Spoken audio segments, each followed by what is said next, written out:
Hello everybody, so today I'm here to talk about one of the most underrated hidden games to come out in recent times, Octopath Traveler 2. IGN gave this game a 7 out of 10, which makes it sound bang average, but then Metacritic gave it 85%, which makes it sound like an excellent game, and then Google review scores come in at 97%, which makes it sound like a masterpiece. So that's quite a wide range in terms of score. So why are the scores so varied? The reason why is that the game is unique in every way. It looks unique, it plays unique, its overall concept is unique, it's different. So this video is to give my honest review and help some people become aware of this game's exceptional content, because it really is what the title says. It's a hidden gem. Now it is a Japanese role-playing game, which means you have your turn-based combat, some level grinding, your quirky characters. It's all there. I've not played a lot of Japanese role-playing games, but some I've played and I've found them to be some of the best games that I've ever played. Some I see as potentially enjoyable, but they were either too high of a commitment for me or it just didn't gel. I also did not play Octopath Traveler 1, so I went into this game blind. In this video, I want to help those who are on the fence about playing the game. I want to help them make a final decision to either take the plunge and play the game or determine that this is not the game for them. This video is also for those who love Octopath Traveler 2, and I hope to shine a beacon of light on what is truly an underrated game. Now, this game is available for most major consoles, but I've played it on the Nintendo Switch, and that seems to be a match made in heaven. This review will be based on my experience on the Switch, but technically it still covers all the other consoles since it's the same game across the board. Also, don't worry, I got little to no spoilers in this video. The first place to start with this game is its general concept.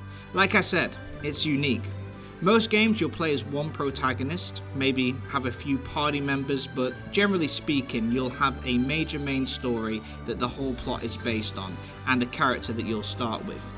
Right from the moment you hit new game, you'll be presented with the option to start with one of 8 characters.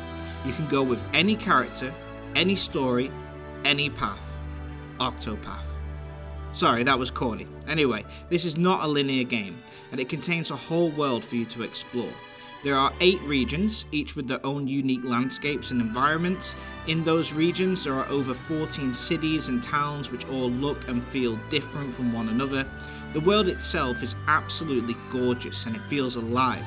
I have a lot to say about the world, but first of all, let's return to the characters. So each character has their own unique story which they will progress through. They also will start in a certain part of the world. So your starting experience has 8 different variations of shaping.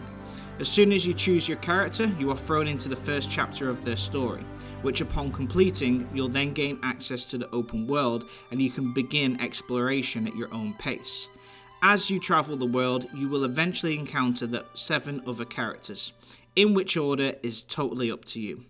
After speaking with them, you'll then have the option to play out the first chapter of their story if you want to, so you can see what's happened to them up until this point, or you can ignore this and play it later. But for the most part, that's about 20% of the total game's main story, and it's worth doing whilst you're there in my opinion. Each character has 5 chapters to the story, which you can tackle and progress as you head to locations that the quest marker indicates. So that is 8 characters, 5 chapters for each, meaning that you have 40 chapters in total, which make up the bulk of the main story. So the game consists of 3 main elements: combat, side stories and main quests, and exploration. So let's start with the combat. Combat is turn-based, meaning that you'll take it in turns with your opponents to make attacks and deal damage. There are different types of attacks, which include dagger, sword, spear, bow and axes for weapons, and ice, fire, lightning, dark and holy for magic attacks. Where this differs from other turn-based games is that there's something called breakpoints. So every enemy will have a shield by them with a number on it. When you use an attack that the enemy is weak to, they will lose a point in their shield. So for example, say that they're weak to bow attacks and they have 2 points in their shield. By attacking twice with a bow, their shield will drop to 0, When this happens, it's called a break. At this point, the enemy becomes vulnerable and you're able to deal significant damage, even with attacks that they aren't weak to. The enemy will also lose a move for that attack round and the following attack round as well. So the concept is always about trying to break an enemy's shield and then deal as much damage as possible.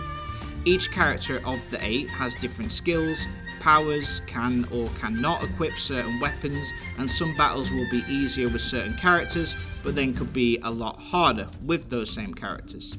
So each character also has a skill called boost points. Boost points range from 1 to 4, and they lead to your character having extra attacks for each boost or dealing more damage. So a boost of 4 will be optimal in terms of dealing damage. But here's the thing, in order to build up your boost count, you have to save it. Each round that you don't use a boost, you'll receive an increase of 1.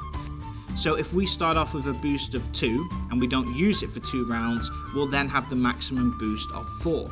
As soon as you do use your boost, it drops back down to 1, whether you use it at 2, 3 or 4.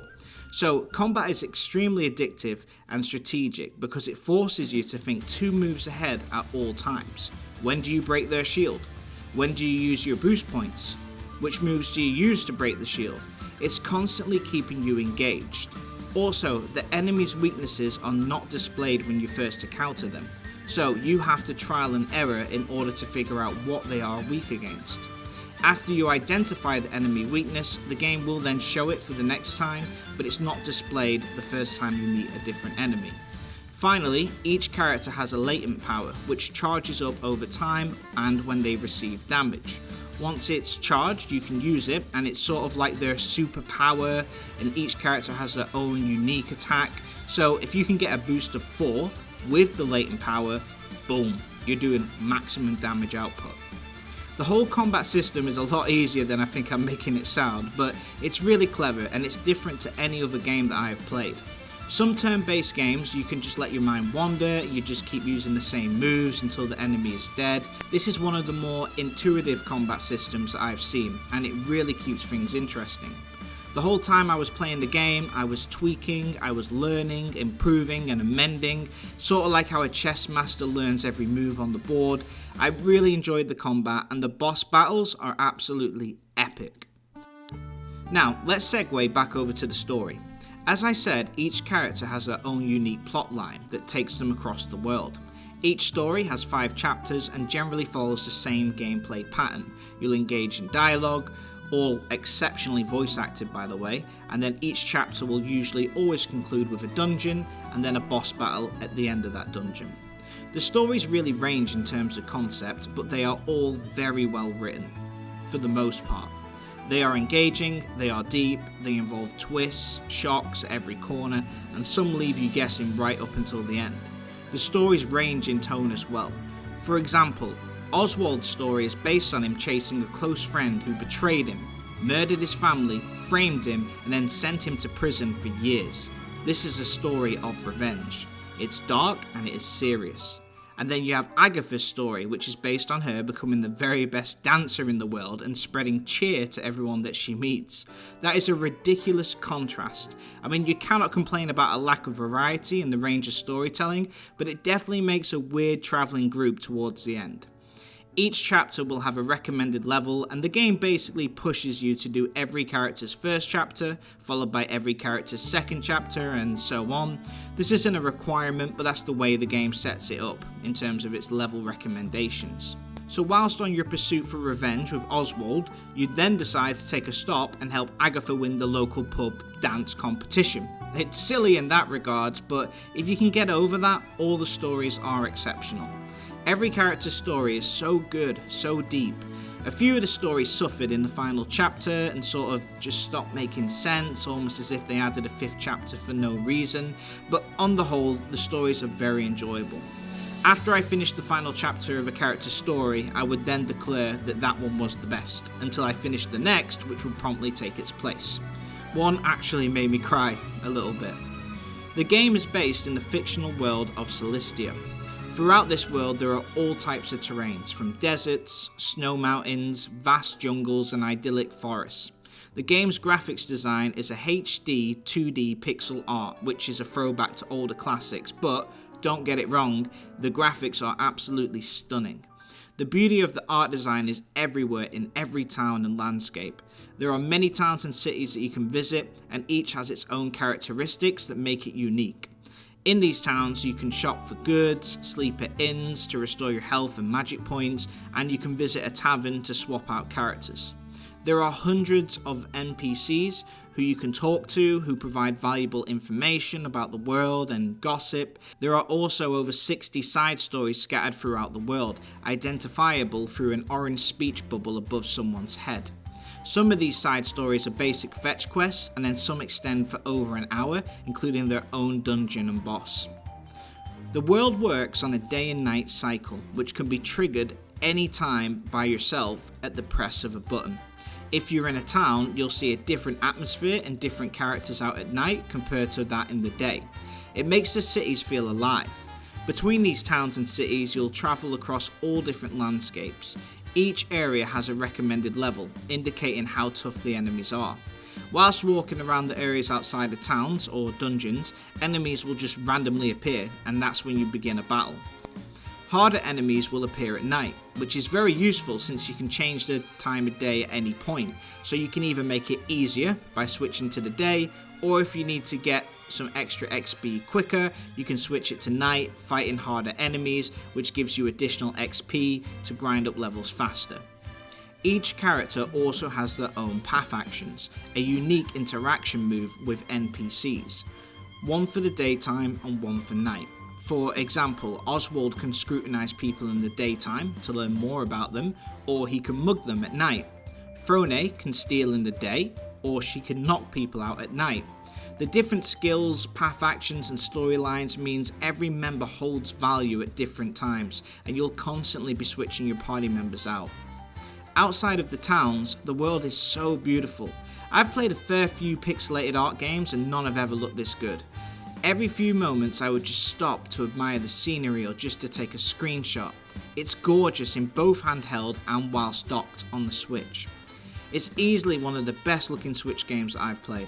Now outside of the towns, you can adventure to every corner of the map, and there you'll find optional dungeons and optional bosses. You can find rare collectibles. Basically there's a lot to find out there for the eager adventurer.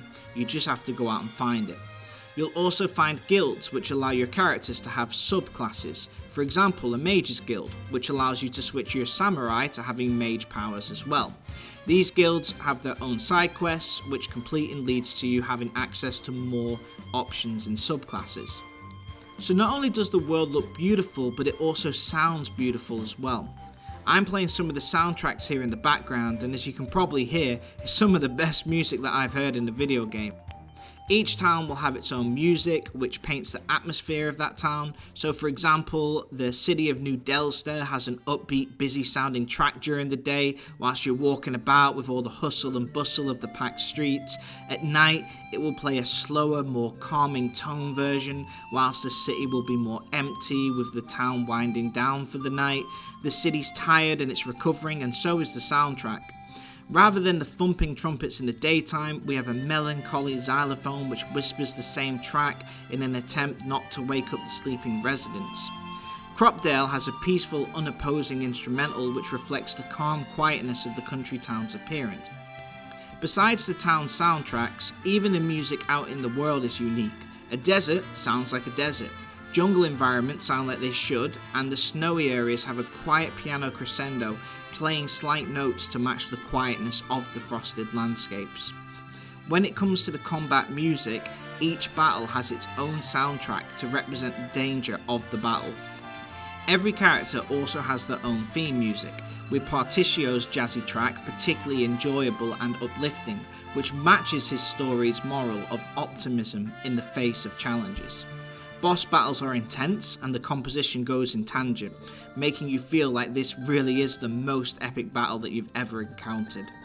I guess what I'm trying to say is that the game's music is very, very good. Composer Yasunori Nishiki really came through on this one, and the game's music could not have received a higher grade. It's as good as it gets in video game music. So what you have is a beautiful open world, an addictive combat system, and hundreds of hours worth of content. There's something for everyone. But what really stole the show in my eyes were the 8 protagonists. Each one of their stories was well written, and the voice actors did a phenomenal job. They made me feel like their character was alive. I heard their happiness, their pain, their stress throughout the whole experience. Particio has an exceptional performance and is played by Jazz Patrick, who was kind enough to respond to one of my comments on YouTube. But all of these characters are uniquely written, and you'll feel an instant connection with each of them. All of their stories are worth following until the end, and you'll want to. You'll learn to take care of the characters, and you'll care about them and their motives.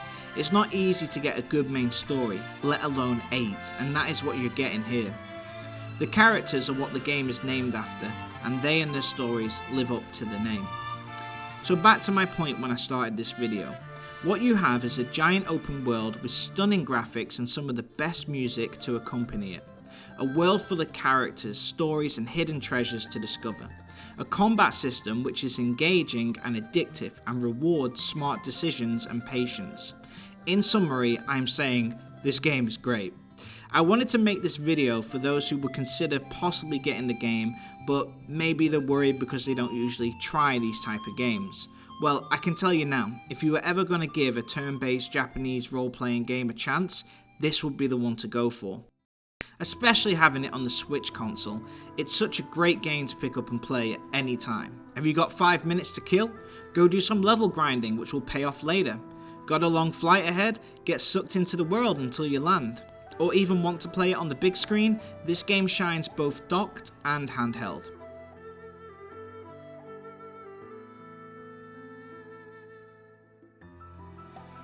A lot of games that get pushed into the limelight tend to usually offer the least, whether it's a repeated formula, a battle royale which clones another, or a linear story that lasts a few hours at most. Sometimes some of the best games get completely missed because they aren't in the mainstream. I feel it is my duty to bring this game to your attention and give it its dues. Square Enix have put so much effort into this game, and there is so much content that you will get your money's worth and then some. If you are a Nintendo Switch holder, I especially implore you to give this game a shot. It's one of the best games for the Nintendo Switch. It seems like a perfect marriage for the portable console. My only qualms with the game would be that there were times where I had to grind to reach a required level. I'm not necessarily a huge fan of this, but it was very minimal. Also, it could be quite difficult. There is not a lot of hand-holding, and you're sort of thrown in to figure it out by yourself. It's very punishing if you decide not to learn its combat and just press the attack button with no strategy, which often leads to failure. Finally, the 8 characters are together, but yet they're apart. Their stories do not play out with each other involved.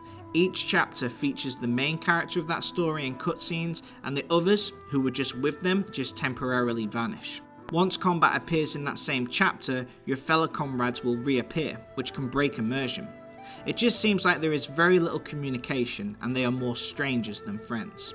However, they have added what's called crossed paths, which are separate to the main stories, and they see 2 of your main characters working together. It's very enjoyable to see 2 characters that you've come to adore banter with one another, but there are only a handful of these. There is also something called travel banter, which is a non-voice acted scene, and it plays out based on where you are in the story and who is in your party at that time. It adds a little bit of togetherness, but on the whole it feels like a bit of a last minute addition.